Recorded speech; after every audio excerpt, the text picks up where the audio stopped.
You like that? You like that?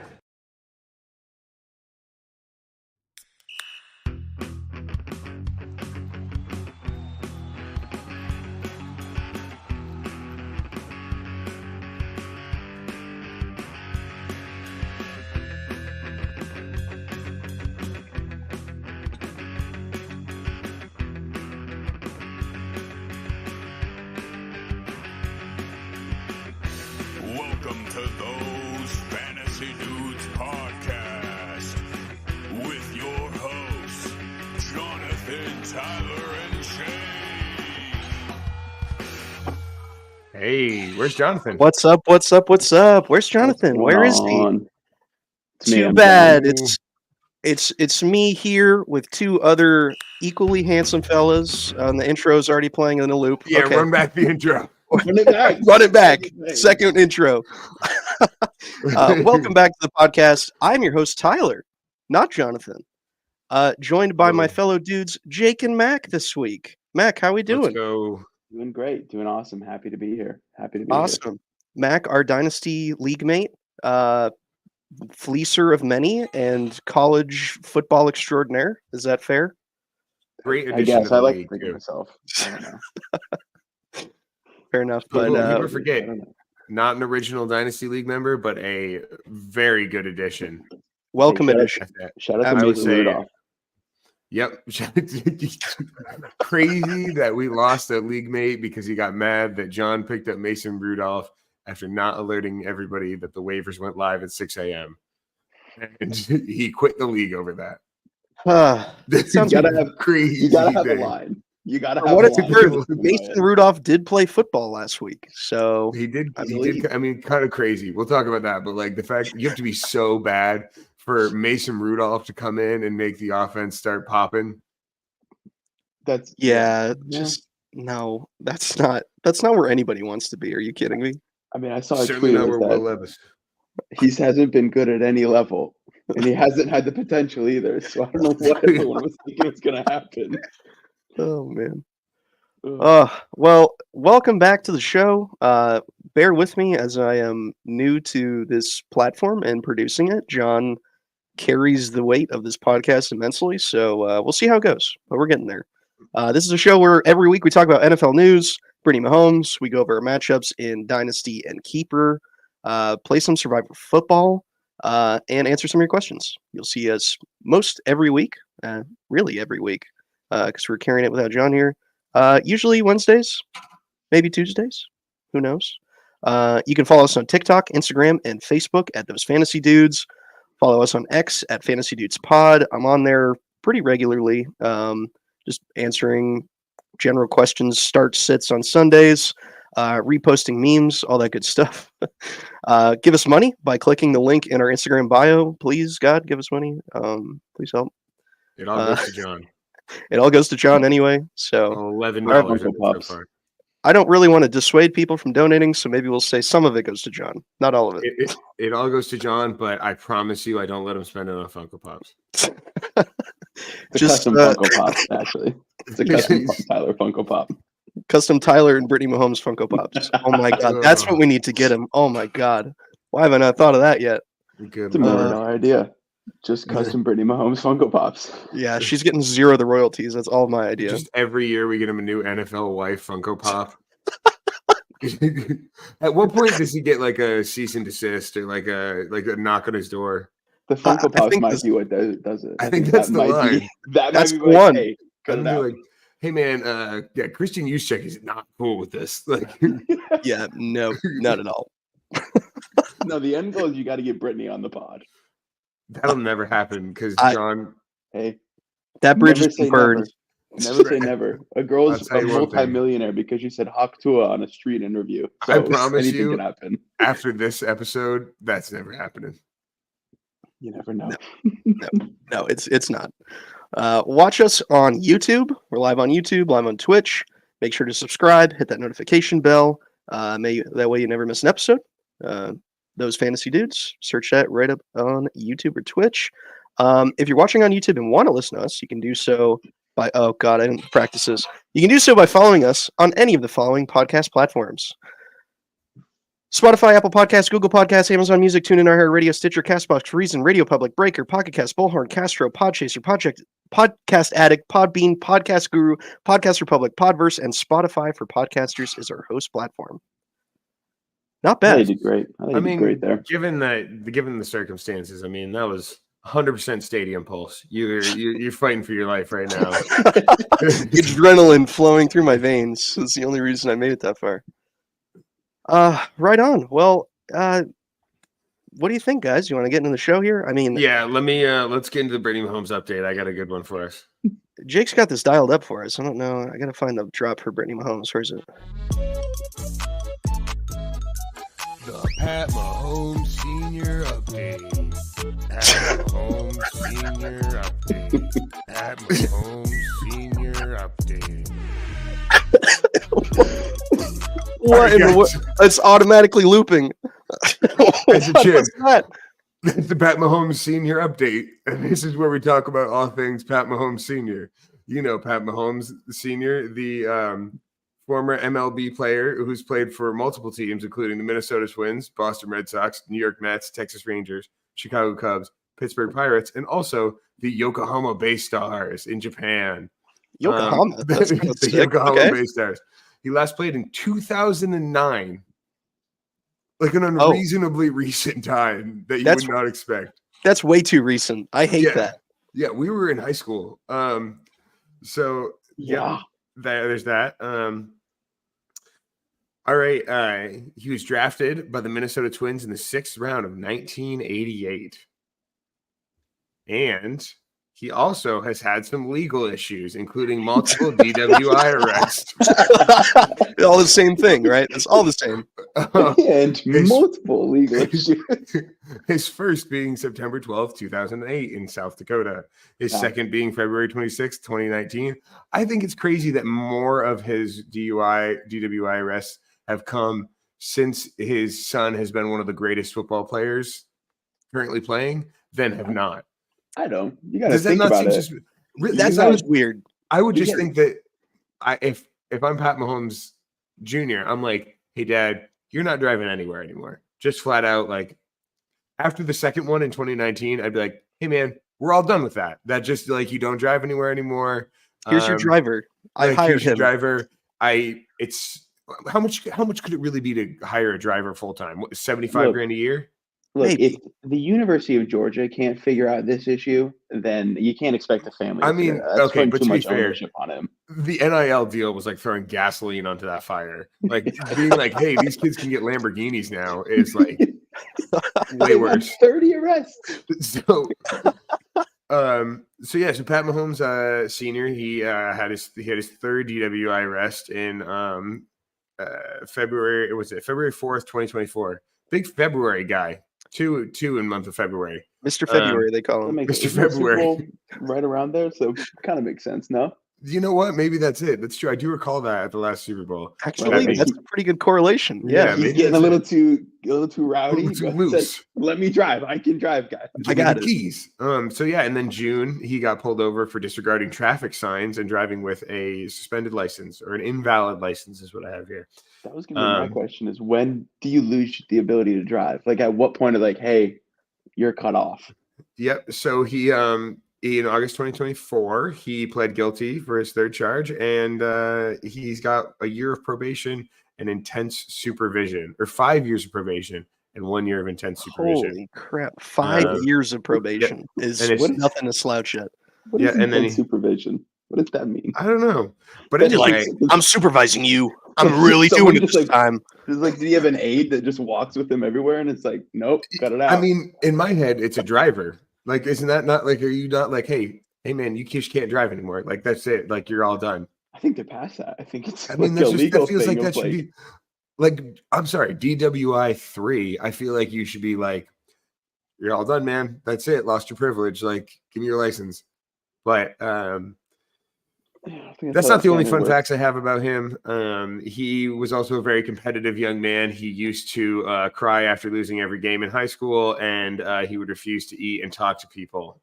So as we can see, the being a sore loser runs in the family. And he also was left off of the 2000 Mets World Series roster. Oh, Yeah, Wow. he was on the roster during the regular season and was cut and left off. Probably because he was So, getting too drunk and driving. And then also, at one point in his career, he was traded for a guy whose nickname was Looney. oh man. And What that was it? has been your Patrick Mahomes Senior update. Incredible. I hope you guys learned some fun facts and that this was more fruitful for you than a Brittany Mahomes update. See, it's weird that Mel Kiper in the draft profile for Pat Mahomes, he didn't go over any of this. None of this came He out. It's didn't- crazy. He's like, yeah, Weird. his dad played professional baseball. Anyway, he didn't include that in. You had no idea he played for the Yokohama, what was it? Yokohama Bay Stars. Oh, by the way, the 2009 season, I want to be clear about that, was for the independent Grand Prairie Air Hogs. The It was who? not for an MLB team. The independent team, the Grand Prairie Air Hogs, And they play baseball? evidently. Like, is it like a men's league or Yeah, I think it would be a men's league. interesting? Yeah. Well, it makes sense. As his career went down, he started drinking and driving. And then as his son's career took off, he really started because he's a sore loser and doesn't like being the best athlete in the family. Correlation. Yep. Also I think you nailed a National Honor Society kid, second highest GPA, only 5'9". People forget. But he did, as a junior, did earn all-state honors in football and averaged 30 points a game in basketball. His Damn. dad? Yeah. Damn. I mean, he's an exceptional athlete. He chose the I wrong mean, sport, sounds like. Apparently, I mean, well, He's I playing think for he the kind of Yokohama Bears or whatever the heck they are. I think he's like sized out of basketball. That feels like something you can Yeah. be good at 5'9" in high school. Yeah. Yeah, I pretty guess. much. There's no good. Even a point guard in the NBA is like 6 foot. Yeah, I mean, Isaiah Thomas is like 6'1", and he looks like a midget out there. So Yeah, Yeah, it he is looks kinda crazy. mini me. Yeah, it's unreal. All right, Tyler, play us the disclaimer drop so we can't get slandered. Oh, yeah, so we can't get sued. Yeah. I gotta find it. Oh no. other than that, he's a great person, though. I mean, yeah, his other son, Jackson Mahomes, allegedly has done some negative things as well. We've been over that Allegedly. on the show. Allegedly. I mean, if you had to choose one between Brittany, Jackson, and Pat Senior, yeah, who are you choosing? he's known for smoking cigars in celebration after Pat beats other quarterbacks. I think he does a little bit more than just smoke cigars after Pat wins. Well, not anymore, Jake. He's under strict supervision. Strict supervision. Oh, dude, I'll never Intense forget that. supervision. We smoking on that Joe Burrow pack. We're smoking on that Joe Burrow. pack. I was Smoking like, on that man, Joe what's Burrow. going on? All right. Dude. For legal This reasons, segment is purely for comedic purposes, and I do not stand by any of the claims I have just made. We hope to see you back every week for updates on Brady Mahomes and possibly some fantasy football insights along the way. Thank you for your time. Yeah, all that, but Pat Mahomes Yeah. Senior. he said I in the disclaimer. He didn't say we, so I don't know if that works, I don't but know we're gonna if go I'm with it. But Well, we're just reporting facts. we're all Jake. just goof. I mean, look, none Close of what I enough. said, all of what I said came from the Wikipedia page. I Right, didn't it's not steal an that shit from opinion. anywhere else. Like It's that's not your opinion, right? it's not my just opinion. What That's happened. facts. It's a book report, right? It's, You don't it's have a to- book report. Yeah, straight up. All right, play the outro. Play the drop again.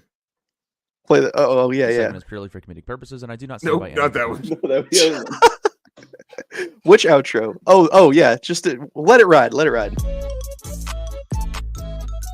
The Pat Mahomes Senior update. Pat Mahomes Senior update. Pat Mahomes Senior update. This segment is purely for comedic purposes. Dude, Oh. man. Good stuff. All right, you boys want to get into the news here? Of course. All right, let's do it as soon as I find it. NFL news and injury updates. All right. Oh, what a season it's been so far for injuries. My lord. Most of them are on John's team though, so it's okay. Thank God, man. I love that. What a moron. Why would he trade for those players? Yeah, what an idiot. How could he do this to himself? I mean, everyone did say that when he traded for D-Hop and every Yeah. other old guy. We all did That's say. That's the Yeah. thing. He makes it out. He's like, how could this happen to me? How could I keep getting this unlucky? It's like, well, because you got like a bunch of 30-year-old guys on the team. How could this happen to me? I have rushing quarterbacks and Najee Harris. How could they possibly get injured? Yeah, And Sam I feel like the Laporta. average age of Sam Laporta. his wide receivers got to be like 29, right? Got to be. It's got to be. No, he's got Treylon Burks, dude. It brings it down, way down. It's great. That's all he needs. A big power He's slot got, like, guy. Yeah, 28 and a half. I heard he was a really good Him and- punt returner at one point. Yeah. Power slot role. Well, you get him an inhaler, he's unstoppable. Oh, what's going on, Tony? This is finally an episode without John. I know, finally, Amen, brother. This is what I've been waiting for. Amen. Oh, That's it. very good. All right, so let's get into the injuries here. Yeah, you want to dive into some injuries? Let's do it. I'll run through these. All right. So as far as quarterbacks go, we got Anthony Richardson, hip injury after week 4. He's day-to-day status for week 5. If anybody watched, that was kind of brutal. I don't understand why they did that to him. He got hit pretty hard, and then he went back out and just got cleaned out on another QB designed run. Like, it wasn't a broken play. It wasn't something he had to, like, he made the decision. It was the coaches saying, hey, get back out there and do it. So I don't really understand that call, but Joe Flacco did look better for fantasy wide receivers. Hope the best for Anthony Richardson, but it's actually kind of a positive for Colts wide receivers. Unfortunate to say, but it really is. Yeah. Russell Wilson likely to play week 5, but I don't buy that happening, dude. There's no way they sit Fields after how hot he's been. They're they only have 1 loss. It would make no sense. Yeah. Like, I mean, I feel like that's a great way. Mike Tomlin's a smart enough guy to know that would lose some support. So I don't think we see Russell Wilson play at all this season unless something really starts changing with Justin Fields. You guys got any other quarterback news that we got? Those are the only ones that are kind of. I can kind of chime in on the Steelers here. So I think part of it too is like Russell Wilson and Justin Fields are under contract for so cheap that, starting Justin Fields to kind of like give Russell Wilson some credibility and maybe like allow him to move on after this year. I think the Steelers are a pretty classy organization in the way that they handle their players. I think Mike Tomlin is a really classy coach. So being able to give Russell Wilson the opportunity to say like, hey, I'm injured. Hey, I have a calf injury. That's why I'm not playing right now. I'm not fully healthy. I think is like, I know that's you're kind of looking into like the drama side and like the political side of it, but I think that might be a thing too. I mean, it looks bad to immediately lose your job to Justin Fields that the Bears didn't want, right? So, yeah, I mean, I think the Bears didn't really give Justin Fields a fair enough shake, to be honest with you. I think that they saw the potential to get Caleb and were like, let's bail. All right. So we got running backs. We got quite a few running backs. Jonathan Taylor, mid-high ankle sprain. No specific week 5 update yet, but that's something to monitor. If I'm you, I am picking up Trey Sermon because that could be a good role, and he's shown he can do it when they give it to him. Travis Etienne, we saw him go out in week 4 with a shoulder injury, but he did come back in and play through it. Definitely something to monitor because I think Take Bigsby would be a pretty decent pickup if he is going to miss time. He's very efficient with his touches. Tank Bigsby was, and I hate to say that. He did look good. He did look good. Joe Mixon was he looked like he might have played last week, but then right at the day of didn't play. So he's day-to-day, positively trending towards week 5, but that's definitely one to monitor. If you've got Mixon, make sure you're making backups. This is a big one. Both got ruled out. I know they're not practicing. I don't know that they've been ruled out officially, but I know that they're both on the injury report and didn't practice today, is what I saw, which is concerning. Cam Akers. Yeah. Dare Gumbawale time again? Have you ever seen the Arrested Development scene where they're like, we should have an open relationship? Has it ever worked for any other couples? No, but it might work for us. That's what rolling out Cam Akers is like. Yeah, it hasn't really worked out any other time, but it might work. There's just so much potential. You keep talking yourself into it every year. So, I mean, look, don't you remember the Rams? Come on. Surely that's a factor of him being good. Yeah. This is a big one for Mac. The practice window is now open for Nick Chubb. Oh, Could yeah, it return is. within 21 days. So as a Jerome Ford dependent guy, I have Jerome Ford in a couple leagues where I do genuinely need him and need to start him. I don't like that. I hope that he rests. Yeah. I don't think they're going to rush him back, though. I think that they're going to be pretty gradual with him. But he did look good at practice. He was looking quick, very agile. I mean, I like that for him. I like Nick Chubb. I think, I mean, one Great of the best player. pure Love rushers to watch in the him league run. right now. Yeah. Hard not to like him. Yeah. I gotta.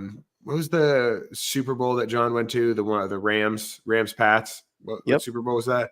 I have that hat signed by Nick Chubb in his, I believe, rookie year.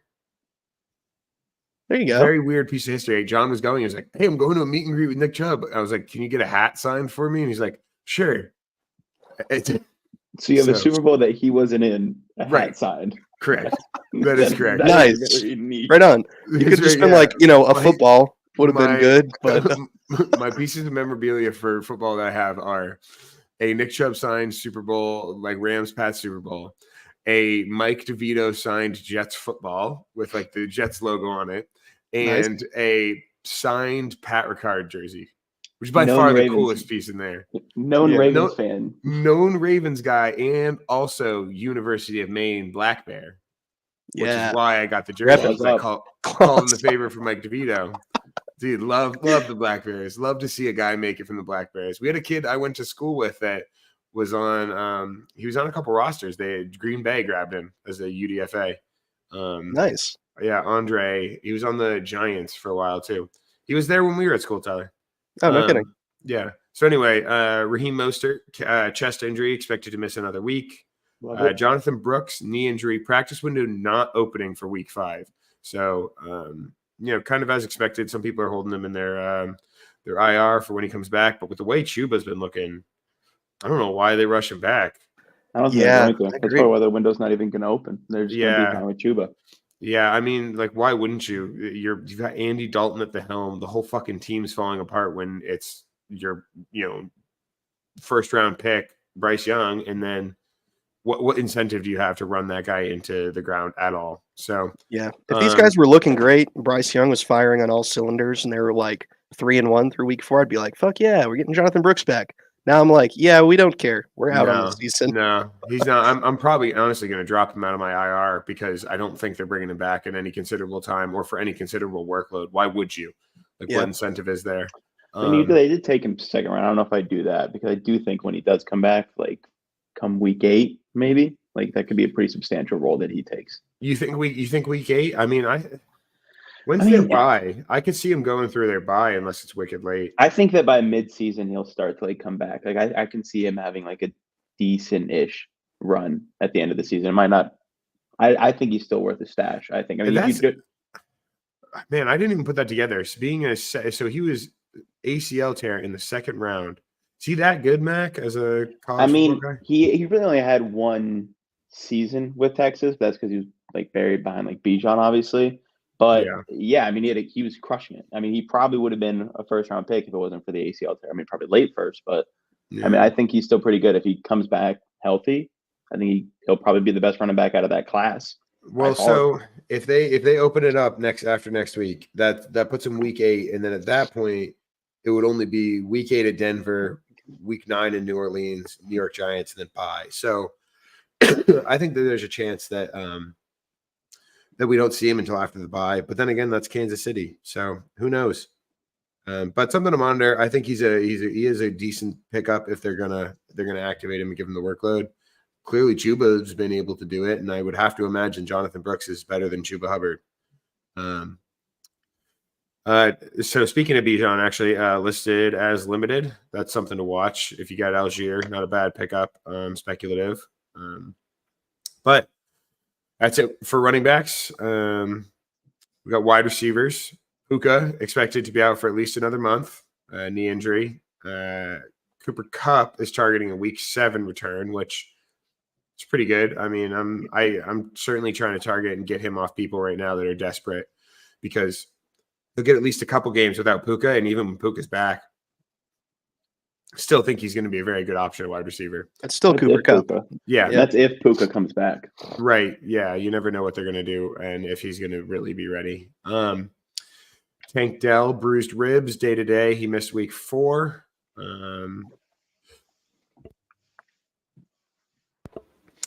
We got Rashee Rice, knee injury, out week 5. This was big brutal. news. Yeah, big news. This is probably the biggest one on the week because Rashee Rice has been really good. He's been a smash start you have to start him, and it all came from Pat Mahomes, likely a torn ACL. So I thought they said it was going to be likely not a torn ACL. did they come out and say not torn ACL? I thought I saw something this morning. Yeah, that they might he might have dodged that actually. I wrote these this morning, so let's see. I keep seeing a lot of conflicting reports about like there's no confirmed tear yet. The team is optimistic. Yeah, Kansas City Star, as of this morning, you're right, Mac. Likely But that didn't also- suffer season-ending injury. I mean, it's not good. Like saying, Yeah, it could be like just like it could be like gimpy, kind of. Then you just have like a nagging like injury that like kind of just slows him down, which could also be a Right. bad thing. Or, I mean, they say, hey, we can make it to the postseason without him. You rest up and then come back in the postseason, and that really doesn't do anything for fantasy. So, because they're making it, and they're thinking about that 3-peat. That's the only thing on the Chiefs' mind right now. They don't really give a shit about winning a couple extra in-season wins because they know they're making playoffs. Christian Watson, ankle sprain, may miss week 5. Evaluation ongoing. Bummer after hearing all about his hamstring journey this offseason, figuring out like why he was having hamstring issues for him to end up with an ankle injury anyway. Yeah, that's brutal. So that's a bummer. But you got to imagine that's even more work for Reed, who's looked amazing. Jaden Reed has been unbelievable. Dontavian Wicks had an insane insane game. Big possibility there. So that's something. That's definitely something to look at and try to get Dontavian. Khalil Shakur, ankle injury. He played through it, but it is something to monitor going into next week. And then Malik Neighbors in concussion protocol. Luckily, the Giants have a 10-day break, but it is something to monitor going into week 5 because he could miss a game. The way they keep using him, they're lucky that it was only a concussion. Honestly, I mean they've been targeting it. Like he is the whole offense for the Giants right now, and I get it. Like you want to use him, but at the same time, you can't overuse him and overwork him and put him in these situations where Daniel Jones is going to throw him a hospital ball on the sideline and he's going to get blown up again. Yeah, I honestly, I don't really want Daniel Jones being the one throwing the ball if they're going to overuse a wide receiver. You know, I mean, like we'll get to this because I have some rankings for wide receivers this year. So far, Malik Neighbors is unbelievable for fantasy. I mean, incredible. I mean, I love that. For it doesn't matter. The man gets 20 targets a game. It's not I'm talking about his longevity and his health. Oh, you mean it's just his longevity? Yeah, I'm just saying, for sure. Like if anybody's liable to throw him a hospital ball, it's Daniel Jones. I don't know if you guys saw the film, but like every time he had like a deep route, he'd cook to whoever was covering him, and then he looked like he was catching punts. He looked like he was on punt return because he would be just waiting for the ball. It's bad. Can you imagine if somebody could hit him in stride? Holy shit. They just need to probably have 7 touchdowns. I mean, he would just like he's already a world beater, and he's got basically Tyler at quarterback, and it's. I'll take Daniel Jones comp. That's pretty good.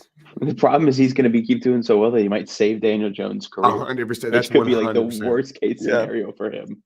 You get the sense like because when he got drafted, you could tell he was disappointed with where he was going, and you get the sense that he might understand like fuck, like I either have to be a disappointment or I'm going to be good enough to save this guy's job and have to stick it out with him for a while. Yeah. Like he knew he was damned. But all right, tight ends, Taysom Hill, abdominal injury, unclear if ribs are broken at this time.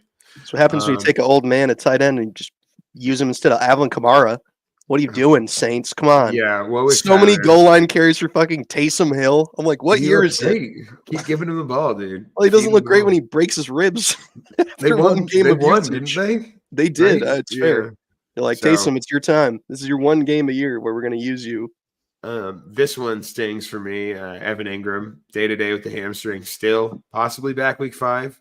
I had high hopes for Evan Ingram after last season, dude. He 100+ targets. I was like, could be a lock for a top 5 tight end, but Yeah. been The Jaguars pretty as a whole have been brutal. not Bad. clicking on offense. They're So looking bad. real bad. I don't know what's They going on. looked a little bit better last week. Their Kirk was startable, and so was their other wide receiver there, Brian Thomas. Brian Thomas Jr. Yep. Yeah. Yep, they were both solid. And then Kyle Pitts, Falcons, not injured. It just felt like he was. He might just be good. bad. That might be what it is. I don't Like, think. yeah. I don't The know if thing he is- is though. I don't know, dude. Like, he just hasn't been good since his rookie year. That's all he has to claim to fame. And everyone blamed the offensive coordinator. And now the offensive coordinator's gone. Upgrade a quarterback, and didn't catch a ball. I Didn't saw. catch a ball. I saw a meme that was like, "You killed the." What was it? You killed the man, but not the idea about the change in protocol. Like, Oh man. yeah. So I mean, that's pretty brutal. But this is another piece. I have a couple additional notes here that I just want to toss out there. Oh, talk I think about, there's actually we got a Dr. Logan. we got for- Dr. Logan. Yeah, I think he sent us because we were talking about Christian No. McCaffrey. He's seen a specialist, so Seeing a witch And doctor. now, Dr. Logan chimes in. he's driving the car. So hopefully he's not driving this time. Hey, what's up, guys? It's Dr. Jake here. I just wanted to say, I know you guys have seen a lot of news coming out about Christian McCaffrey, possible, tendonitis in both legs. I think he's fine, and he should be out there probably next week. Nothing to worry about. Hey, you guys heard him. You heard the man. He's good to go. He's a physical therapist. He knows exactly what he's talking about. Hey, man, he knows what he's talking about. Christian McCaffrey's coming back out soon. Well done. Well done. Oh, man. Oh man. So yeah, we can kind of get to the rest of some news here. Go ahead, Jake. Yeah, so just on the Kyle Pitts thing, it is important to note that last week, because Bijan had a down week as well, the special teams and the defense both scored for the Falcons. And when that happens, it's going to change the game script a little bit. So, it's an important consideration, but also to me, a great time to buy low on Bijan if you can, because Bijan is still Bijan. Yeah, absolutely. Pitts, I'm kind of, I don't know if you can get him for real cheap. Maybe because tight end is kind of a wasteland right now, but I wouldn't give up something big. Yeah, Kirk Cousins has not looked like himself. A lot of it's pressures crazy. every time. Pressures, incompletions. They're still getting things figured out. Mac, what's your read on the Kirk Cousins situation? He's come back from an Achilles. He's an older guy. Like, for everyone to be like, oh, he's going to be fine. Like, this is going to be an awesome Atlanta team, like right out of the gate. I think that was a little bit.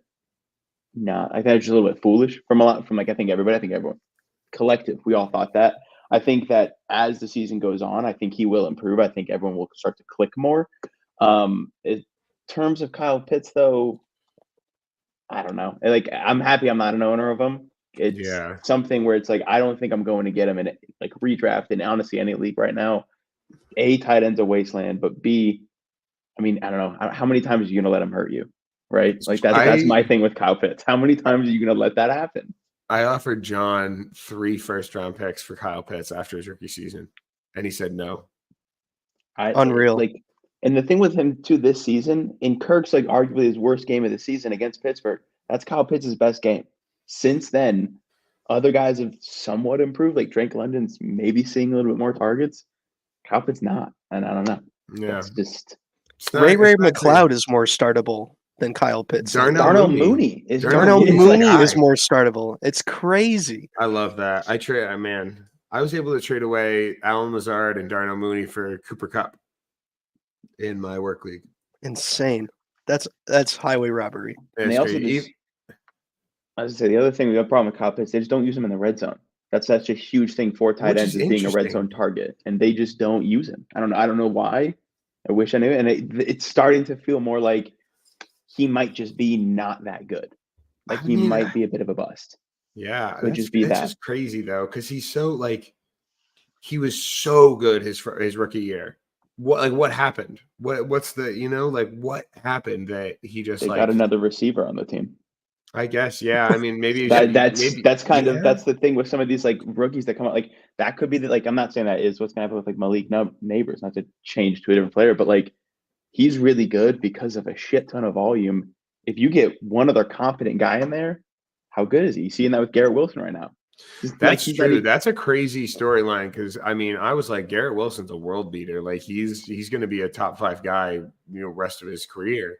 And that doesn't feel that way. And if Aaron Rodgers is throwing the ball, it doesn't get much better. We got to think about it too with how their team is run. You're going to have the best corner lined up on Garrett, shadowing him the entire game. And then so obviously decent guys like Mike Williams or Alan Lazard of all people, they're going to get favorable matchups. So that could be what's happening too with like, I'm not saying that's what's happening with Kyle Pitts anymore. I personally just don't think the Falcons want to use him. Maybe they're kind of not interested in using him for whatever reason. He doesn't fit their scheme, but I don't know. It's a weird situation because he did do really well his rookie year and then nothing. Yeah. It's odd. Anyway, all right. Devontae Adams requests a trade. Yeah, he told the team he would not like to be there anymore. It was like a really weird wording per Adam Schefter. It's like Devontae Adams has informed the team that he would prefer to play on a different team. So it's like, okay, so you mean getting traded? Yeah, request a trade. Okay, there's like a whole saga behind it though, because like what was it like 2 weeks ago? Antonio Pierce was like a lot of guys made business decisions and like didn't like it, whatever. And then he liked a tweet that like said like Devontae Adams doesn't look like he wants to play here anymore. And now it's like he requests a trade. So it's like, Devontae Adams is probably getting shipped out somewhere. I mean, can you blame him? Can you imagine if you moved jobs to work with your buddy because they recruited you and said, hey, come on down and play with your best friend. And then they shipped out your best friend and they were like hey, 2 months after you don't really like working with. And he's your friend now. I mean, shitty situation, but also like if you're Devontae Adams, it's the NFL, it's not the NBA. They don't let you play buddy ball. Like they're gonna send you. It's a business, and they do not give a shit who you're friends with, right? Yeah. Like they just don't care. I mean, totally. But at the same time, like you kind of get where he's coming from. He's like, "Fuck this, I don't like it." Like I understand. Why would you want to be on the Raiders? It's like what your third coach, fourth quarterback. I don't know. I would be like, I'm out. Yeah. Don't blame him. Nope, not great. I think it's funny too. He actually popped up on the injury report today with a hamstring. So weird. Yeah, weird how him and Russell Wilson kind of have the same idea, I think. Yeah. We already went over this, but Justin Fields is expected to continue to start for the Steelers. Jared Mayo said Antonio Gibson is, quote, definitely under consideration to become the starter for the New England Patriots. Very lukewarm. I mean, for fantasy, it's like, I don't know. Okay. He's been all right, but I think he's been all right because he's been the change of pace back. So he's been getting a little bit of, he's been getting a little bit of that bump because they're not expecting a run with him as much as they would if Ramonder's on the field. So, okay. He also I don't know. Is, making a lot more receptions than Ramondre. I'm not going to say a lot more. It's like 4 or 5 a game.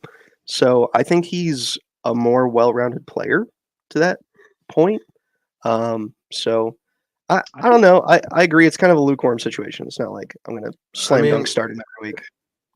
I think he's a good depth piece, a good RB, maybe even RB2. Like if he's going to be the starter, the Patriots are going to be in a lot of negative game script games for running, but he's a pass catcher with like a bad quarterback.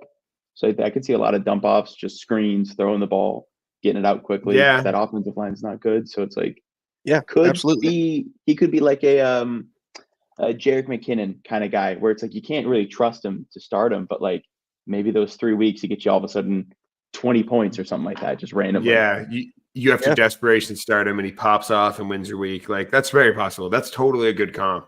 It's Jerick McKinnon. Or he just sits on your bench and he just crushes it, and then you start him and he gets 4 points. Right. Yes, that's the reality. That's how it happens. That's what you're gonna do. Vikings plan to open the practice windows for TJ Hawkinson. Pissed that I dropped him, but I had to drop him because I had Kupp and Pacheco. So not going to drop either of those guys. So third in receiving yards behind Collins and Neighbors. Who do we think it is? I'm cheating because I'm looking at the notes. Mac. If I had to guess, I don't know. Go ahead, Mac. Third in receiving behind who? Collins and Neighbors? Yeah. Probably Justin Jefferson. I don't know. Nope. Juwan Jennings. What? Juwan Jennings. Juwan Jennings is third in receiving yards on the season right now.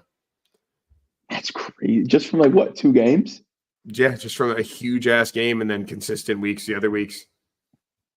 Dang, that's crazy. Crazy season, Unreal. man. Crazy, unprecedented season. And who do you think the second in rushing yards is behind Derrick Henry? Saquon Barkley. Chuba Hubbard. I don't know. Jordan Mason.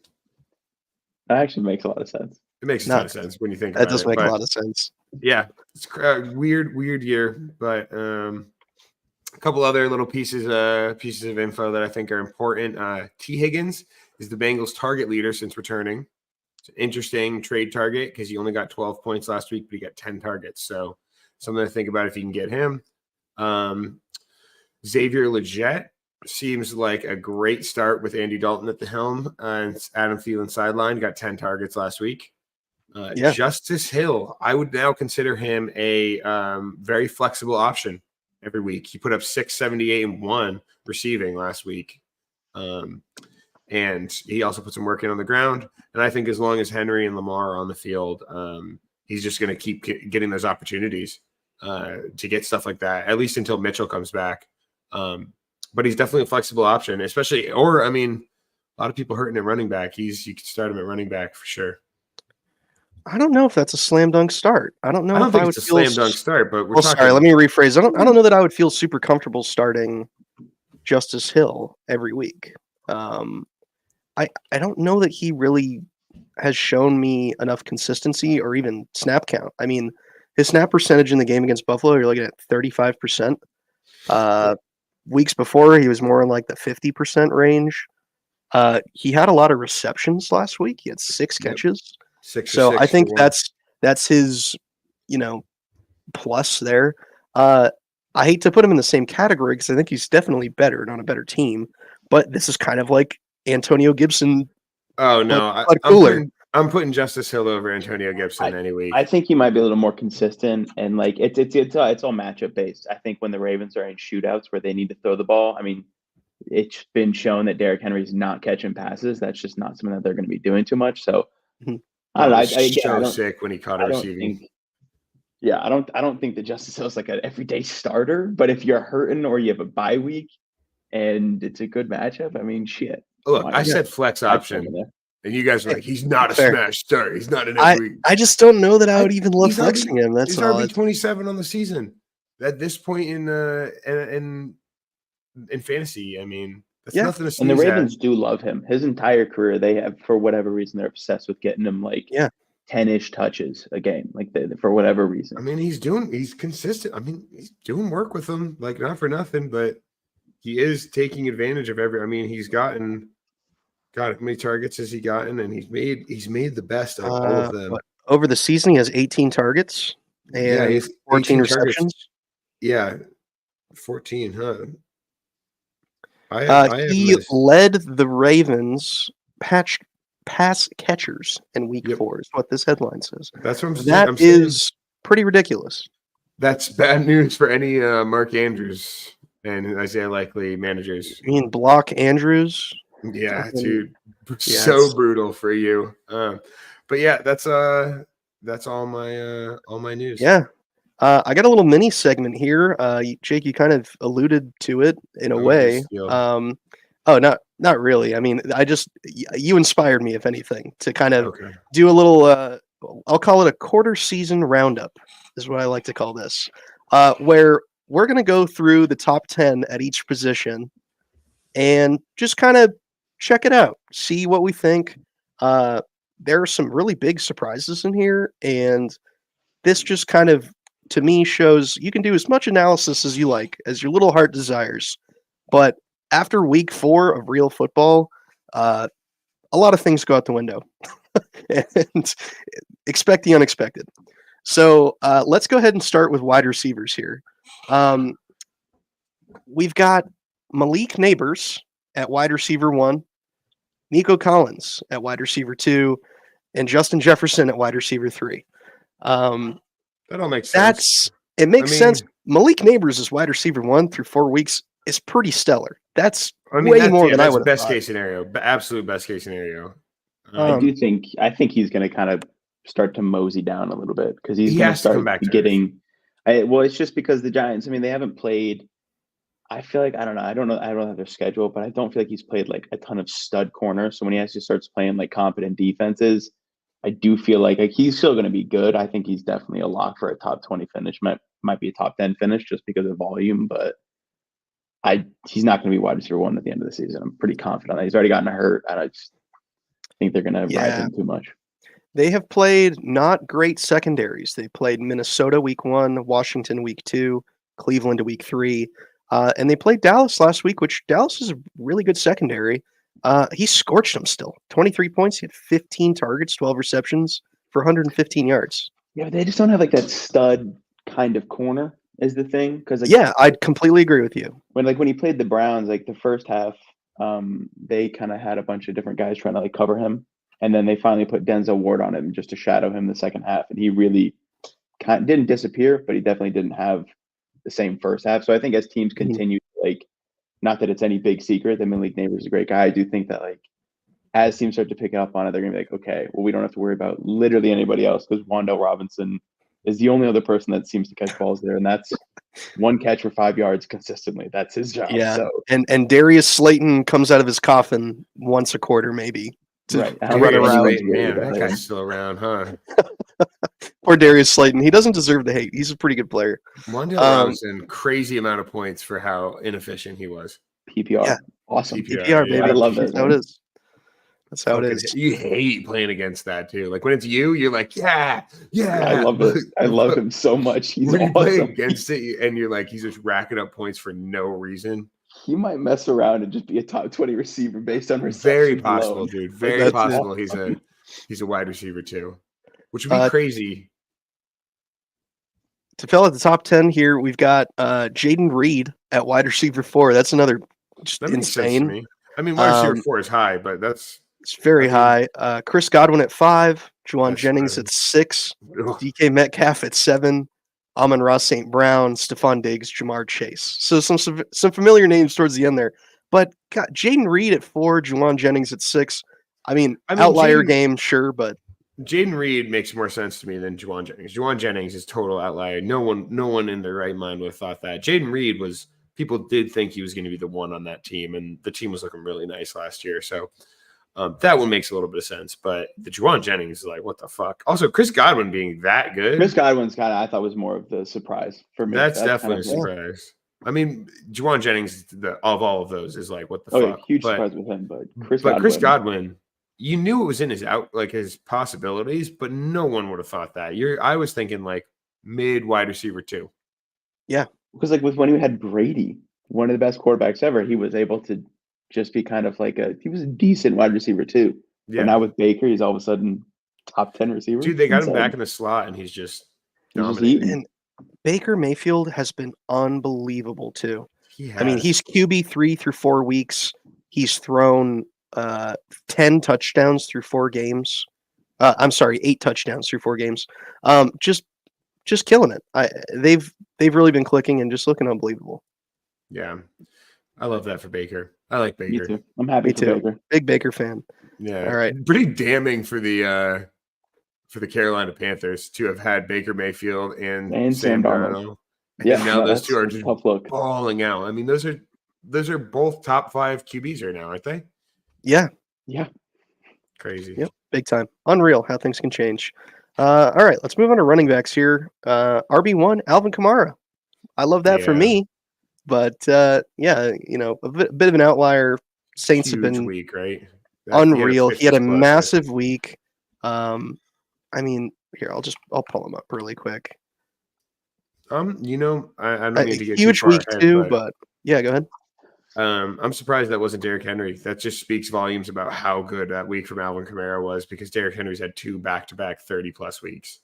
Yeah. And it speaks volumes about how good Alvin Kamara has been. Alvin Kamara's worst game, 15 points. Second worst game, 22 points, right? So he's been unreal. Scoring machine, reception machine. Let's say PPR guy. Huge PPR guy. Saquon Barkley at RB2, Derrick Henry at RB3, Kyron Williams at 4, and then Jordan Mason at 5. Jordan Mason has been unbelievable, filling in for Christian McCaffrey. Where would you guys have thought if you knew preseason Jordan Mason is going to be like the Christian McCaffrey role? I mean, where would you even draft him? Because it's not first round. Nobody's going to take him first round. No, definitely it not. had to be a mid-second, right? I mean, it's just I don't know if I would have taken him say- in second. I would say more like maybe earliest, maybe third round. But honestly, like because you would think about him like you would think about like Elijah Mitchell that one year when he was like I think he finishes like a top 20 back. yeah. So like you're like yeah that's a starter, but like how good I don't know. I mean, Yeah. I'm super like just in the dumps about like playing the backup game. Like, oh yeah, preseason, like Jordan Mason's just as good as Christian McCaffrey, right? And you're like, no. So Right. I would say maybe like 5th round for me, and that's if. That's a Man. big Well, like, if. Where was Zamir White going this past draft? I took him in the 6th. Yeah, Yeah. so Probably right so I'd say around there. Jordan I'd say. Mason, 5th, 6th round, I think is where that would make sense to me where he would go. Yeah. Yeah, it's just crazy. I mean, that every year there's guys like that. The rest of these Crazy. make sense. The rest of these do make sense. It's funny this auto corrected, but Yeah. Jonathan Taylor at RB6, Aaron Jones at RB7 is a bit of a Bit of surprise. resurgence. Yeah. Bit of Cool, he's got resurgence from hanging him. on. I mean, I like Aaron Jones. I do too, and he got a lot of hate in the offseason. I think Minnesota did just as a team. I don't think there's a lot of Yeah. optimism for that offense to be very good, and Sam Darnold has really just lit a fire under everybody. It's been kind of awesome to see. Yeah. I have a quarterback controversy when JJ comes back next year. Yeah, no kidding, right? I don't That's know a good if way it to will be. start I one. think, I mean, Sam Like, if Darnold Sam keeps Dar- playing like this. Like, how Right, do that's you? what I'm saying. If you can't walk away from that, and I if you think do, you just like, got to sit McCarthy behind him and just be like, hey, learn. I don't know from Sam Darnold. Like, Yeah. And this Brian Flores defense is keeping them in games too, like that they just have no reason to be in, but then I mean, they're the just- hottest team in football right now. You got to they ride really that are. wave. It's crazy. easily, Crazy. yeah, it's crazy. I mean, With it's pretty Hawkinson much coming them, back, like that offense them, becomes a lot more Bucks, and dynamic. Washington, really. Like, those are the teams to watch right now that you didn't expect to be as good as Well, they are. Washington's played nobody basically on defense, so we'll see about Washington long term. They remind me of the Steelers. Was it last year or the year before? The Steelers were like yeah. 9-0. They were undefeated, and everyone's like, they're unbelievable. And I'm looking at their schedule, and I'm like, the wheels are falling off, baby. Just wait for it. And I think they missed playoffs that year. It's just crazy stuff. Where are we at here? Jahmyr Gibbs, RB8. David Montgomery, RB9. So there you go. Lions That's 8 and 9. It's extremely impressive that they're able to feed both those guys. And then That is Devon cool. Achane rounding it out at RB10. So I think that's, running backs, I think that's fairly solid. Not a bunch of surprises in there. Certainly Aaron Jones, like we said with the resurgence, and Jordan Mason filling in for CMC. That's a historically good offensive line in the 49ers Yeah. too. Yeah. Moving on to quarterback here, we were just talking about the Commanders, but QB1 through 4 weeks is freaking Jaden Daniels. Who saw that coming? I mean, fishing through the air, I don't and he's a think great anybody. rusher. Nobody saw. I mean, Austin. He's had- Austin saw that coming. That's the I only person I think can know I- of that was like, Jaden Daniels is no. going to be a guy. No, he just that's who fell to him, and he was in the second round. Let's not get nuts here with him being an Dude, oracle. he was texting me preseason like, I'm taking Jaden Daniels. I'm telling you. I mean, like again, it's Jaden Daniels. It's the positive game script, but I don't know. You when you see how the sausage is made, kind of makes you wonder about how long he's going to keep that up. Because I don't think he's going to set the single season completion percentage record by like almost 10% more than the next guy. Like I just don't think that's happening. Yeah. Yeah, that's a good point. No, he's been great, but man, I'll tell you what, QB1 doesn't mean a whole lot this year. Last year before, QB1 would have meant a lot through 4 weeks. You would have been like, that's unbelievable. He's scoring, 30 points a game, pretty much every game. He's been like, okay, 28, 13, 28, 24. That's been really good, but that's kind of what you expect out of Pat Mahomes, Josh Allen, Lamar Jackson, Jalen Hurts. These are guys who have kind of, I think just quarterbacks as a whole, I know there's a lot of memes going around about, just cover 2 is like the only defense in the NFL now, but there's just not a lot of stretching the field like there was in past seasons. So, yes, he's QB1, but also that's kind of like saying he's tight end 1 right now, right? There's not a lot to go around. That's a good point. So, quarterback 2, my boy Lamar Jackson. He's been looking great this year. QB3 is Baker Mayfield. I know we touched on Baker Mayfield already, but he's above a bunch of huge names. So he's been unbelievable. Josh Allen at 4, that's no surprise. And then, of course, Sam Darnold at 5. QB5 through 4 weeks. Better than Jalen Hurts, better than Pat Mahomes, by a pretty considerable margin, too. Yeah, all these guys are better than Pat Mahomes. Yeah, that's For not saying fantasy. much. For fantasy, yeah, it's true. Justin Fields at 6. Dak Prescott at 7. Yeah, Justin Fields at 6 is pretty unbelievable. Like they've been doing anything that amazing. Like it feels like they keep he's just rushing in wins. touchdowns. He's just rushing in touchdowns. That's the only reason he's on this list.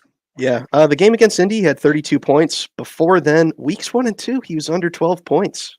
Yeah. So this kind of speaks to, like I said, just the point totals for QBs are not what they have been. I've always been a late round QB advocate. Huge, absolutely. Unless you're going to hit like huge on a rushing quarterback. I think a quarterback that has running as part of their game is so beneficial for points that is worth taking a reach on. But outside of that, I totally agree with you. Yep. Dak Prescott at 7, Geno Smith at 8. Geno Smith has been a bit of a surprise to me. The Seahawks have kind of been lighting it up this year. I think Geno Smith looked a lot better. I mean, really, like DK Metcalf, JSN, and Tyler Lockett is still kind of no joke. Like, still very good wide receiver. Absolutely. To have those 3 guys out there and then also have like pretty solid 1-2 at RB. It's pretty good offense. Yeah. No, absolutely. He threw for almost 400 yards this week against Detroit. Wow, I didn't know that. Holy shit. 395, 1 touchdown, 1 pick. But I mean, he's been looking really good. He had 56 attempts. That's so crazy. They're airing it out for sure. I mean, Ken Walker was hurt. I know he wasn't hurt this week. But yeah, that's pretty unbelievable. And then Jalen Hurts and Kyler Murray are rounding out at 9 and 10. So not a whole lot of surprises at the end there, but yeah, I think it'll be fun to kind of look back at this, halfway through the season or maybe towards the end and be like, man, this list kind of meant nothing, but it's fun to kind of check it out through 4 weeks here. Last position here, we got tight end. This one is, as we've talked about, just wild. Just like nothing makes any sense anymore. This tight end 1, I think, is a little bit due to injury, but also I'm a big fan of Dallas Goedert. I think he's always been a great tight end, extremely serviceable, very talented, and just gets the volume. It depends on the game sometimes, but when you don't have A.J. Brown kicking around for a week or two, Dallas Goedert's going to eat for sure. Yeah, that's true. I mean, these next 2 make sense to me. Yeah, so at tight end 2, we've got George Kittle, which, like you said, makes total sense. George Kittle, you want and hope for him to be a top 5 option every year. And then Brock Bowers at tight end 3, which I was pretty optimistic on Brock Bowers too. You want to chime in on that a little bit, Mac? I mean, it's very thankful there's really no one on the Raiders, and they're using to be even less on the Raiders. Yeah, and thankfully they use him in the right way. They're using him as a move tight end. They're using him in the slot. They're using him how they're supposed to use him. Which again, I think that could also be why Kyle Pitts is not having a good season, because they're not using him the way you want to. Because the Raiders do have what is his name, Michael Mayer, to be like your standard inline guy. So yeah, I mean, I drafted him first round, obviously for a reason. I trusted him. So, you just gotta, he's a premier athlete, balding a little bit, but don't let that fool you. Yeah. Yeah. I mean, first round in Dynasty, to be clear. You weren't crazy enough to take him first round in redraft. That would have been nuts though. That would have been insane. That would have been a ballsy move. I mean, honestly, might have paid off a little bit. I mean, at this rate. No, I would still make 10 points a day. 10 10 points a week. No shot, bro. 3, yeah. Tight end 4, we got Cole Kmet. He had a big week, not this past week, but the week before. had a blow up game, so that kind of makes sense. Pat Fryermuth kind of coming back. I know he didn't have a great season last year, and was kind of irrelevant. And I think that there's a lot of players on this list that kind of speak to the fact of just this position not being great. There's some big names missing off this list so far. We're through the top four. There's no Kelsey, no Andrews. Like, kind of weird. Spoiler alert, they're not on this list. Yeah, spoiler alert, they're not even in the top 10. I've been sending dog shit offers to every Travis Kelce owner in every league I'm in. Yeah, it just doesn't look good. I mean, look, the wheels are going to have to fall off at some point. I don't know if this is truly it or what, but people are saying he was having too much fun this offseason. He was goofing around too much. Goofing around. His head wasn't he wasn't Brock Bowers level head in the game. He was just obsessed with his girlfriend or whatever. What a fucking loser. Yeah, right. Being happy. What a loser. We do have a Ravens tight end on this list, but it's Isaiah Likely. And that's because of week one. That's because of basically week one and nothing else. Yeah, week one, he scored I think close to 30 points. That's about as much as a lot of tight ends have scored all season. We got to get Gabby on the pod to talk about blowing 200 fab on Isaiah Likely week one. After week one? Zero fab on week one. How can you blame her, though? I mean, you're like, okay, top 3 tight end rest of season. Mark Andrews he's blocking. He's blocking. He's not alive. No, I'm just saying 200 fab. That's all of her fab. That's every single dollar. Trade for more. I would freak out. If I drafted Mark Andrews and I saw week one, I would freak the fuck out. I really would have. I would have been sending $102, not $200. Yeah, I suppose that's fair. How much fab did you guys spend on James Robinson for 1 week? Over 400. So I don't know. I'm not worried about it. Let's not be judging people for their fab. Okay, that's Dynasty though. Redraft is way different. Fab is way more valuable in redraft. Like one guy, you get one guy a season that's going to really be meaningful. The rest of them are not that big of a deal. That's true. After Isaiah Likely at 6, we got Trey McBride at 7. That one at least makes a little more sense. Trey McBride looking really good, getting a lot of targets. Did he miss a week? Is that why he's so low? Because I feel like he should be higher. Did he miss? I'm gonna check here. Trey McBride. I know he's questionable going. Yeah, he did miss last week with a concussion. So he was concussed during the game with Detroit. Yeah, I mean he's been okay. I mean, he had a great week 2 against the Rams. He had 6 catches for 67. He had 18 points. So, it's not outrageous, but yeah, he was concussed week 4, so that definitely doesn't help him. Dalton Kincaid after him. That's another guy I thought he'd be a little bit higher up on this list, especially with Keon Coleman. I mean, he's been involved, but not to the degree that I thought he would be. So Dalton Kincaid should be a little higher. And then we've got Zach Ertz at tight end 9, back from the dead, and Jake Ferguson. I love at 10. that. 36 years old, man. Hey, young quarterbacks and tight ends, man. That's their safety blanket. They love those guys. So it's middle of the field, surprise, right? Yeah, that's what you want. I love any player that actively remembers 9/11 very vividly. Still, good Lord, Jesus. 36 years old, man. That's crazy. Oh my God. It's true. You're not wrong. Yeah, no, he's an old guy. But all right, well, that's gonna do it for the quarter season roundup. Let's get to talking some matchups, and this is we're going to week 5 matchups. Let's see here. Talking matchups. Not me being a grandpa and searching for the drop on the big list of drops. Not We don't have to listen to John jack himself off about his team. I don't think he would. I think he'd not anymore. It's actually great. I love his team being injured because we don't have to listen to him. He's projected under 90 points right now. So I think to be fair, he is starting Brandon Cook, who is out right now. So I mean, that's brutal alone, starting Brandon Cook. He has to put Devontae Adams in, but that'll bump him up to a 90 something. So yeah, he's probably just hoping to get through his injury spell. Goodness gracious. Jake, you want to go ahead and tell us about your Dynasty League game this past week in week 4, and then kind of check out your matchup next week?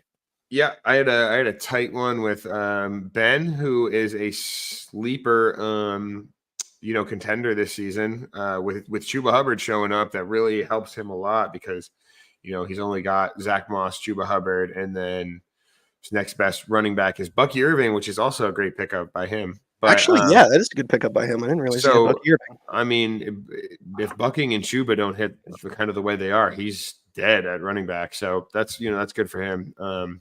But a real sleeper. But he did just lose Rice, so that's going to be a major hit. I think if Rice has a normal game, I lose this week because it was 137 to 121. Wow. Yeah, it was tighter than it should have been. Yeah, so I had Justin Jefferson put up 20 points. That was really the major guy that helped me win this. And Jordan Mason. I mean, Jordan Mason putting up 24. Jonathan Taylor showing up. That's really what did it. And then nice weeks out of Jerome Ford and George Kittle. Brandon Ayuk, disappointing once again. Really don't know what the fuck that guy's doing. He just can't seem to do anything with the work he's getting against what should be fairly plus matchups in New England. You have to imagine that he can get something between Minnesota, the Rams, and New England, but ultimately he has not been able to do better than wide receiver 40. So that's a bummer. My next week, my week 5, I am playing Frank, who is starting Anthony Richardson right now. So if Anthony Richardson doesn't play this week, Frank has to choose between well, actually, he doesn't have to choose. He only can start Joe Flacco. That's his only option. That's his only option? His only option is Joe no. But Joe Flacco got 15 points last week. So that's not that bad. Against Pittsburgh. That's not bad at all, actually. He might be better off. His quarterbacks are Anthony Richardson, Drake May, Joe Flacco, and Sam Howell. So might be the only guy in the league with a more abysmal quarterback room than I have. If Anthony Richardson isn't healthy. Yeah, so it's kind of tough. I got Saquon Barkley out, which normally would not have been a problem had Brandon Ayuk and Jalen Waddle been playing anywhere close to how people expected them to play this season. But Jalen Waddle has just been, for whatever reason, 2 is out. No reason why. He's been. Yeah. It's like there's some shit-ass they don't have a quarterback right now. I should ask quarterback. You keep trying to trade me. Tyler Huntley. You're a big Tyler Huntley fan. You like the Ravens, right? You like Tyler Huntley? Honestly, I thought about getting a Tyler Huntley Ravens jersey. I thought that'd be a fun deep cut. That would be good. Pro Bowler. Pro Bowler. People forget. Yeah. Gatorade Player of the Year. Gatorade Player of the Year in high school. Incredible. Yeah, so I don't have Saquon Barkley, which is kind of a hit, but luckily it's coming, the week I play Frank, whose RB1 is Rico Dowdle. And he also doesn't have a big piece of his offense in Quentin Johnson. This is a man who just beat John last week pretty handedly. He did beat John because he has Malik Neighbors. So if it happens that Malik Neighbors and Anthony Richardson sit, this is a locked up week. I don't even have to watch it. Yeah. But if Malik Neighbors is out there and Anthony Richardson is also out there, unfortunately, this is kind of a sweat because both those guys are liable to pop off for 30 plus points any given week. Yeah. So yeah, that's I'm 2-2 right now. I'm feeling pretty good. I sure would like to see Christian McCaffrey play football this season, and I would like to see somebody competent throw the ball to Jalen Waddle and Brandon Ayuk to get his head out of his ass. And that would make me much happier than I am currently, but I'm feeling all right at this moment. There you go. Not bad. Mac, you want to take us through your matchup from last week and then kind of preview for this week coming up? Yeah. So last week, pretty disappointing from my team. I think it might be my worst week in this league ever, just from a scoring perspective. I scored 63 points, 63.3 to be specific. Against a red hot Texans forever team commanded by our league mate Troy here. I went actually up against Nico Collins in multiple leagues last week, so I definitely felt that 30-point week or whatever. But yeah, the team just didn't show up. Just Josh Allen, Devon Achane, Garrett Wilson, all 3 didn't break 10 points. Brock Bowers was only at 5 points. Crazy. Roma Dunze only got 2 points. It hurts even more that if I had started my backup quarterback, my backup running back, and the 3 backup receivers on my bench, I probably actually would have won because I left about Yeah, damn, 70 dude. to 80 points on the bench. So that This- kind of hurts. This might be the most brutal points scored versus max points for I've No, ever seen. it's I scored about half of it, and it's pretty brutal. And what's worse too is that Thursday, I was talking to a coworker, and I was like, Roma Dunze or Wandale. I don't know who to start. And I had put Wandale in, and then I took him out last minute and put Roman. And of course, Wandale gets his 18 points and took Brian Thomas out. And so yeah, but I mean, it is what it is. I'm a young team. I'm looking to be frisky this year, not being like a number one contender. Heading into this week, I play a really average team. Extremely mediocre team. Extremely I play dog shit. you, Tyler, and Yeah. to say I'm worried is I don't think I'm gonna win. Crazier things have happened. The way I look at it is that I'm a boomer bust team. That's really kind of been what this is. If I start the right receivers and they go off, Yeah, I can make it interesting. I'll need a lot of help from Devon Achane and Josh Allen as well, and hope that Tank Bigsby takes all of your boy ETN's work, and then maybe I can have a shot, but most likely probably going to lose. But This is way more of a it'll be game than it has contentious. any right being. this is shit. this The is real going to problem be is a Garrett great Wilson. game.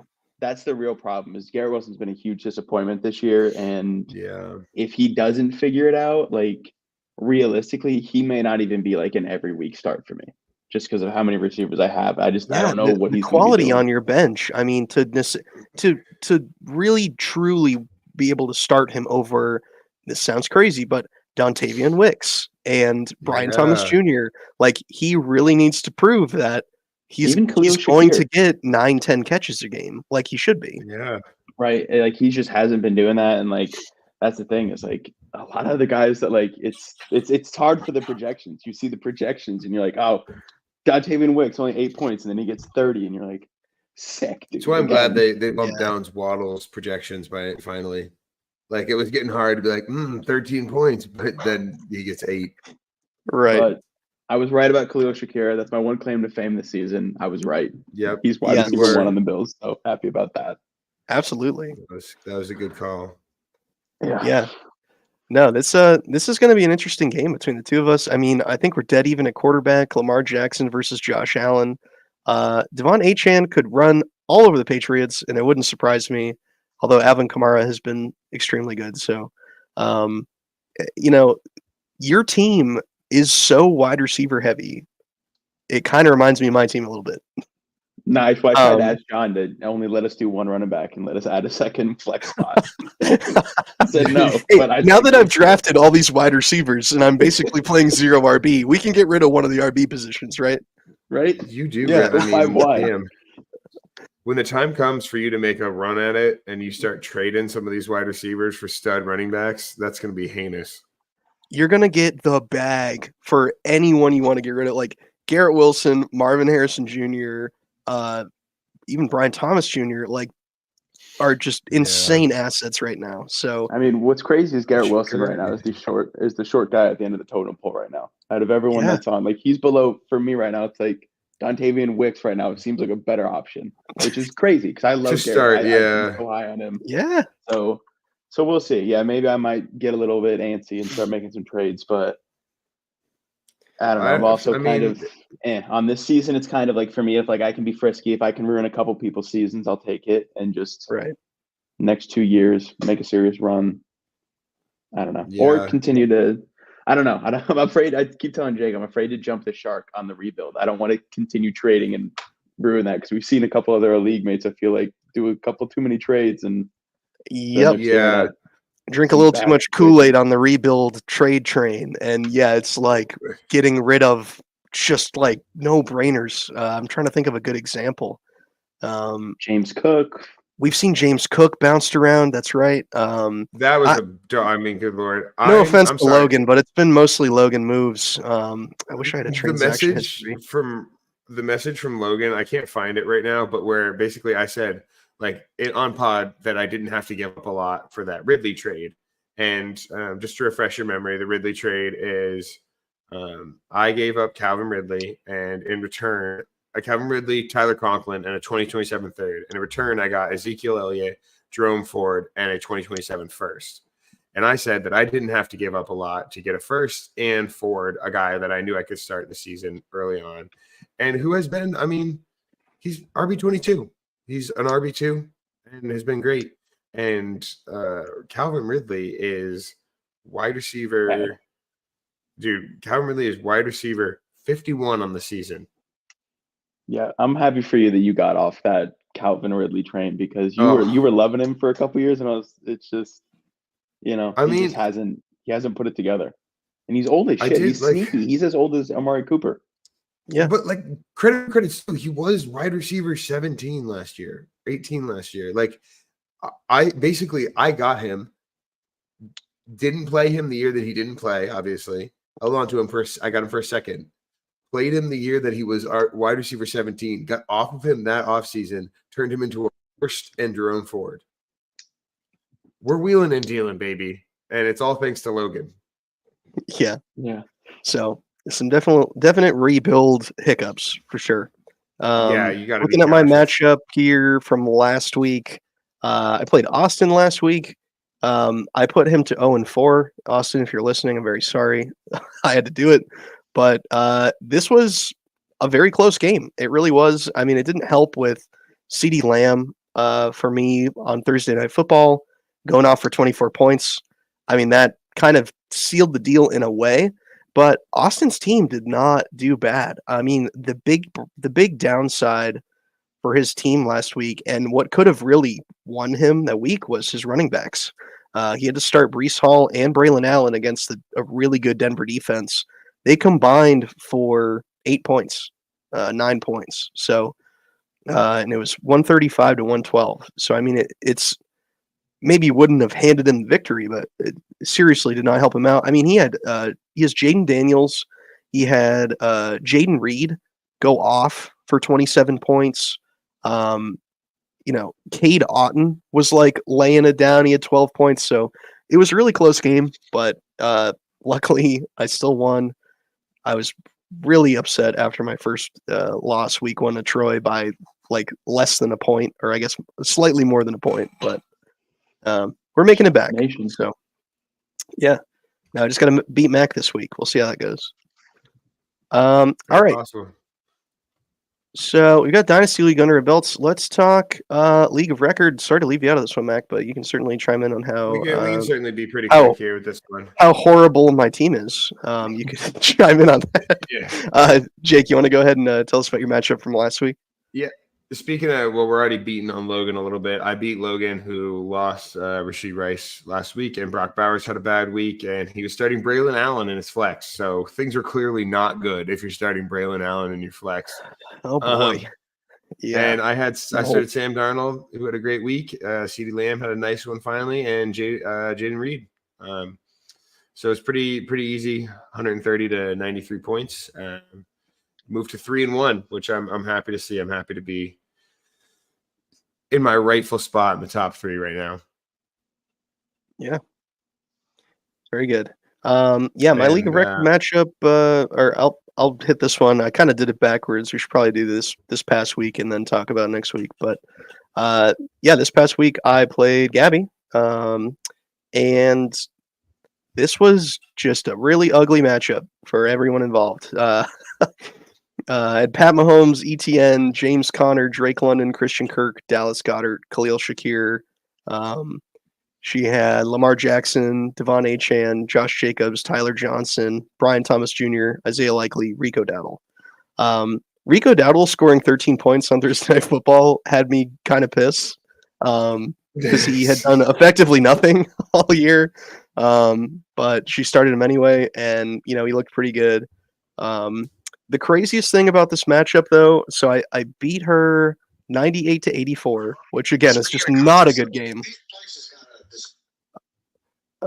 And there was nothing special. I had Christian Kirk for 19, which was great. He scored a touchdown. She had DeAndre Swift on her bench, which arguably was rightfully so. I mean, he had not scored more than 8 points through 3 weeks. He had a 30-point game on her bench. And then Lad McConkey had an 18-point game on her bench. So she makes those 2 starts. She ruins me. It's like not even close. This was the competition to see who would not be 0-4 is what this game was. So I'm 1-3. We're getting there, I guess. But just a really gross one. Yeah, that's pretty brutal. But you know what? At least you're not 0-4. Yeah, I do want to point out the other 0-4 team, Allie, my lovely partner, has the most max points for in our league, and has left Joe Mixon in her starting lineup the last 2 weeks. As he has not started. Very good. So yeah. Love to see it. But she does also have the most points against by a factor of like 25, and then Chris, who is 4-0, has the least points against along with me. So not saying I'm a fraud, but I'm a little bit of a fraud, and so is Chris. So week 5, Sam Darnold against the New York Jets. You have to hope it's the revenge game. You have to hope Sam Darnold goes into this saying, look, I'm lighting it up. I'm going to beat the fucking brakes off of this team. And I hope that Justin Jefferson absolutely torches Sauce Gardner. And that's what happens. I am starting Jerome Ford and Chuba Hubbard as my RB1 and 2. Those are my only options. Those are my only options. Yeah, things are not great. But luckily I got CeeDee Lamb, and hopefully Brandon Ayuk picks it up, and Jaden Reed, Colby Parkinson. Good Lord, I hope Evan Ingram comes back and is somebody again. That would be amazing. But I am playing Allie, so I think she's going to pick this week to finally start a complete lineup so that she can beat me and talk shit, because that's all that matters. Really, at the end of the day, as long as she can talk shit to me, that's all it is. She can go 1-14 or whatever, and still, as long as she beat me, that's all that matters. It's healthy. Yeah, it's good. My week 5 matchup here, I'm playing Jeff. Jeff's got the most points projected in week 5 out of the whole league by a considerable margin. He's got 122 projected points. Next closest is actually me with 111. So his team is looking pretty good. A lot of that is Josh Allen, Malik Neighbors, Terry McLaurin, George Kittle, and Chris Godwin in the flex. That's a great team. This is not, and he's got Bijan Robinson as well. So I think I'm probably going to lose, if I'm being honest. I have Travis Kelce back in my lineup. I didn't trust him last week. He did score more points than Dallas Goedert, not by much, but having Travis Kelce back in there, I think will help me out a lot. I also made a very key trade. I don't know if we went over it. I traded, thanks again, Logan, George Pickens to Logan. In return, I got Michael Pittman and Christian Kirk. I bought low on Christian Kirk. Through 2 weeks, the man had 2 catches. So he's really come alive the last couple games. So I don't know. This is a tough one. Jeff's got a good team. I need to win, though. I cannot be 1-4. I need to make playoffs. So yeah, as long as Flacco goes off for you, he can get Pittman. I mean, Pittman seems to become. There's just something about Flacco, dude. There's something about Flacco. Lamar's good, but something about Flacco. Honestly, I love if just for the next 5 years, Flacco just shows up on any just team that's random, just I want him to couple just games. Magic. That's what I want him to be. He's just a dog. Flacco now, right? Yeah. Just come out, have 5 weeks of just electricity, and then to fade and then turn into the pumpkin that he always does. That's what he needs to do now. Just disappear and make another couple million the next year, a couple million after that, and then have some team like the the Colts that when they need a quarterback, when Anthony Richardson falls apart, just be like, yeah, dude, we'll give you 3 years, $100 million. Come be our starting quarterback. Because that's it's gonna happen. Can you imagine things go his way and he wins another Super Bowl at the end of his career? How fucking cool would that be? It would be kind of cool. I would hate it. So cool. No. I would love What's in the Flacco? He's not even a Raven anymore. You gotta love him now. No, you gotta love him, dude. I don't have it in me. Nope. Yeah, it's true. He did take one away from you guys. Speaking about duds like Joe Flacco. I'm kidding. Oh, you guys want to get in dudes and duds of the week? Of course. Dudes and duds of the week. Don't sound so excited, Jake. Jesus. We don't have to do this. Whatever. It's fine. I'm happy. I like this segment. Uh, we had all sorts of ups and downs last week, but Jake, you want to go ahead and give me? Let's start with our dudes. Who's your dude of the week? Dude of the week, got to be Jaden Reed. It's gonna go with Stealing Max Thunder. Shit. Yeah, he had a 27.7 for 8 for 139 and a TD. I mean, how could you not love that? Honorable mention here, Chuba Hubbard. 18 for 104 and a touchdown, caught 4 receptions for 17 yards. I mean, he kind of electric the last 2 weeks. Like, you hate to say it, but 11, 27, 22. Come on. Yeah.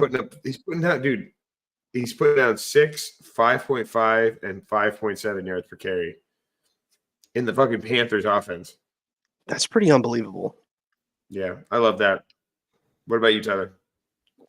Oh boy. I mean, I had some pretty decent performances from all my guys last week.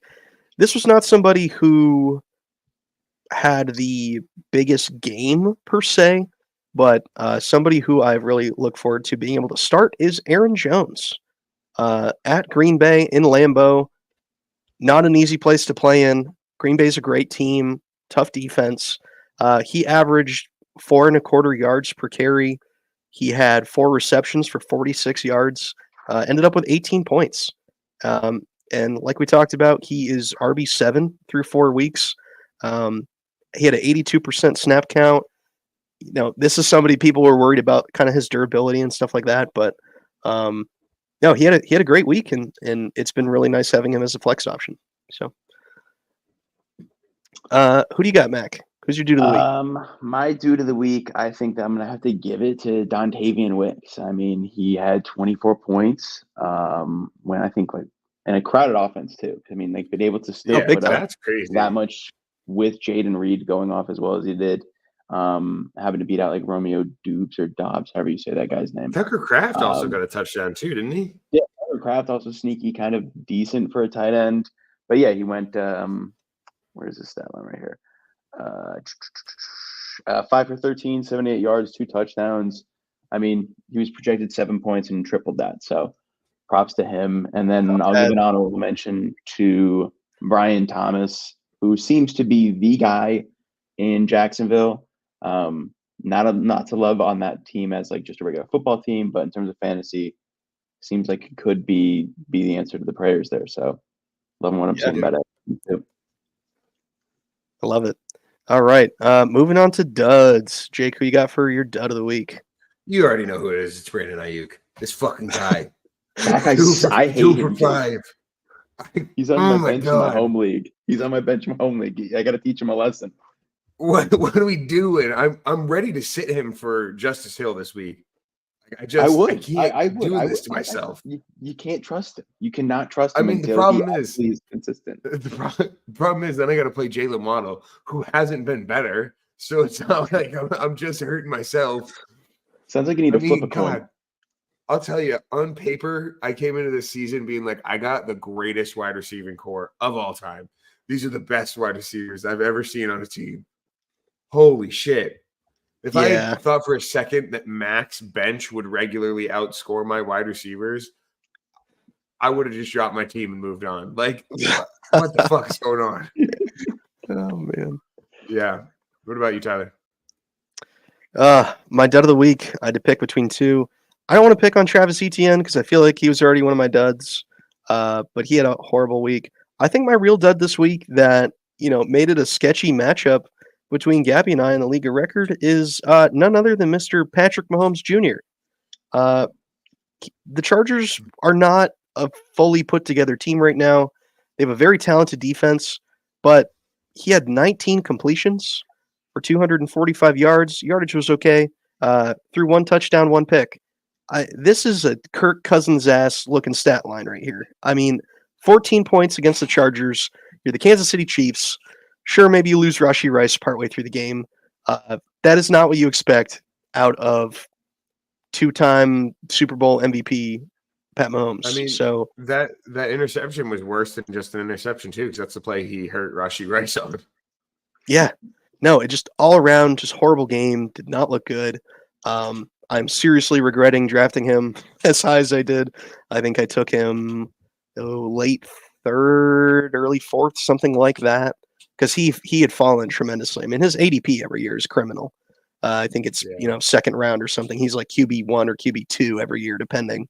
So for him to put up 14 points, yeah, I can't wait for the wheels to fall off that team. I want to see them be bad again so much. Me too. You're preaching to the choir, dude. Are you kidding me? Yeah. Who do you got, Mac? Who's your dud of the week? I mean, when you score 60 points, you got a lot of options. I mean, the whole team. Your whole team. You can list them off. Like Josh Anybody Allen, not on your bench? Kane, Garrett Wilson. I mean, when Cordero Patterson outscores all three of those guys, that's a problem. But I think my all-around dud of the week is going to be Rome Odunze. 2 points for him last week. My kicker scored as many points as he did. 1 catch on 3 targets for 10 yards. I get he's a rookie, and he has a rookie quarterback, but just goddamn, dude, that sucks. Right, like he can't be doing 2 points, especially when my entire bench is scoring more points than I did. That's the worst part. Yeah, especially when Keenan Allen hasn't been fully healthy. DJ Moore didn't look that good last week either. Like, I mean, the Bears in general didn't look that great, but I mean, I don't know. He's supposed to be this deep ball red zone threat, and he's not catching touchdowns. So I don't know what's going on with him, but yeah. I don't know. Like whole team sucked. So yeah, like we had touched on, I think last week or week before, we were talking about Rome Odunze, and he was taken pretty high in redraft. I mean, he was going, I think 5th round, 4th, 5th round, somewhere in there. I could be wrong, but that's somebody who was supposed to, on paper, produce pretty immensely this year. I think unfortunately with Rome, I think he actually is going to fall into like a normal rookie kind of role though, because again, you got to think about it like his situation. Like the Bears got a lot of hype, but it's still a rookie quarterback with a bad offensive line and a really bad play caller with no run game.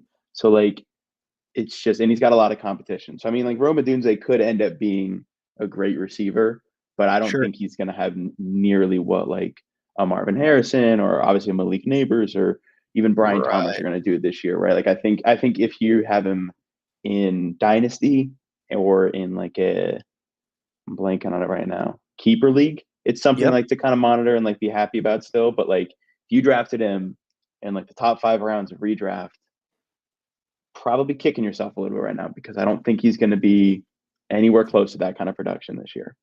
Yeah, no, I totally agree. And I think people get it twisted with NFL draft position where a team drafts a player and where they're actually going to be output wise their first year on the field, right? Because Rome Odunze was taken very high in the draft, but not necessarily, like you said, a Marvin Harrison Jr., Malik Neighbors type when it comes to fantasy and situation. Like he's going to have a much more like JSN kind of type output, maybe even less. Because again, it's a crowded receiver room. Like if Keenan Allen becomes healthy again, he's still got to deal with like Cole Kmet too. Like DeAndre Swift finally seems to be kind of starting to put it together weirdly. So like DJ Moore, DJ Moore as well. Like I think that he's, I don't know. And then also like I don't know if Caleb gets better, I do think he can support 3 of those guys or at least 2. So it could be like but then that's a game of who you're starting on the Bears of all teams too, which is just kind of an ugly thing. So yeah, I think he's kind of much more of a stash and hope he can develop. Yep, absolutely. All right, boys, I want to get into some survival football. Survival football. All right, so this is a segment where we each pick a team to win their NFL matchup. If you have never played before, you can only pick each team once. John is notoriously bad at this game. We actually call him the Grim Reaper because of how good he is at picking the chalk picks incorrectly. He just kind of casts like a bad spell on these teams. It's pretty funny, but yeah, he does. It's so funny. It's unbelievable. Some of these, I know the first season I was a listener and you guys were doing this. Every time John would pick, the team would lose in maybe like the most hilarious fashion they possibly could. But when he's not here, we get to pick his choice. So yes, we get a Grim Reaper pick this week. Absolutely. So through 4 weeks, last week, I was 2-1. I honestly don't remember who I picked. I think I picked the Texans on the podcast. I don't have the information. John's not here, and he has the document. It's its own separate document. I can tell you who I picked. I was goofing off, and I picked the Carolina Panthers. That game was way closer than it had any right being. That was a 10-point game. Oh, man. Yeah, that Carolina obviously lost. So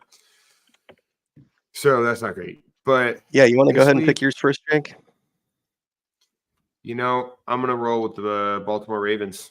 They are currently 8-1 against the Bengals, and I fucking hate the Bengals, and they look like shit this season. So I hope they just get their shit kicked in. Baltimore Ravens. Baltimore. Go Ravens. Go Ravens. Medium grades.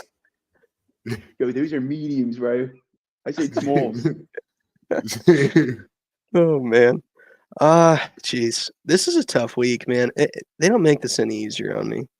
So who do I got? I've picked the Texans. I've picked the Chiefs. The London game, Tyler. I know, London Bridge. Jeez.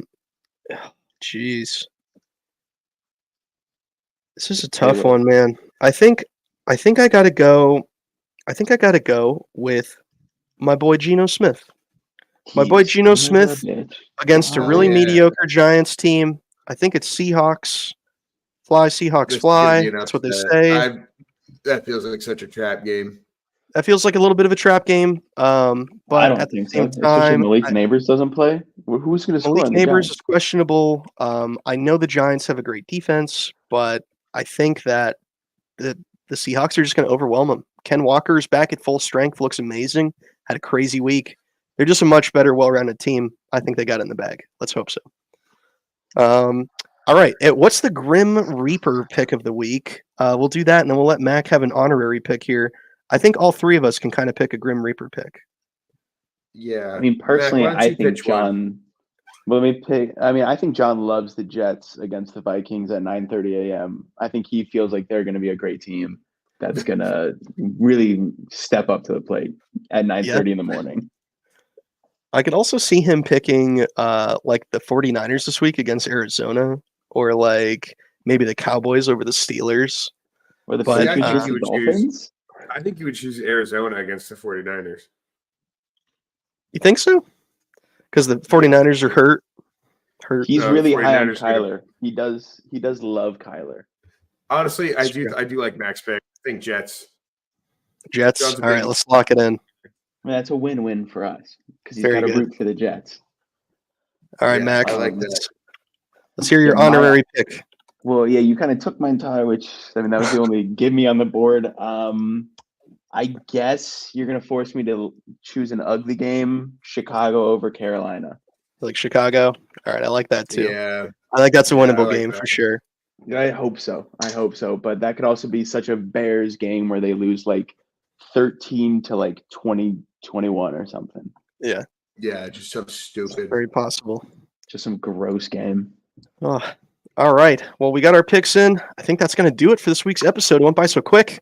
Thank you for bearing with me with this mediocre production, I'll call it. This is make great. sure to follow this us. might be one of our best episodes. I don't know what you're talking about. I thought this was a lot of fun. I appreciate you, boys. So make sure you follow us, TikTok, Instagram, at Those Fantasy Dudes. Follow us on X, at Fantasy Dudes Pod. We're on there. I try to be active. We do sit starts every Sunday. Watch us on YouTube. Type Those Fantasy Dudes in the search bar. Subscribe. Hit the notification bell. We're live every week. Twitch, YouTube. We try to post at least every Wednesday, Tuesday. If you prefer to listen, you can find us on every major podcast platform. Feel free to send us your questions too every week, either X, Instagram stories, or DMs. We'll try and send you a message. But boys, thanks for joining me this week. Mac, thank you for coming on. Always a welcome guest. I'm sure you will be on again soon, especially in draft season, NFL draft season, when we're talking about prospects, for sure. Oh, for sure. I'm happy to always come on. Absolutely. Yes. Thank you, Mac. Thanks for joining us. All right. We will see you guys next week.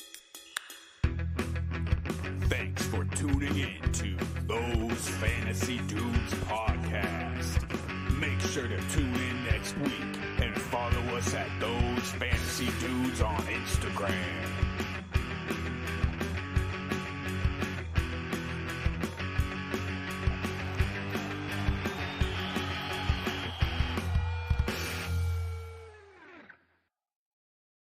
Bye. Have a great time. Bye.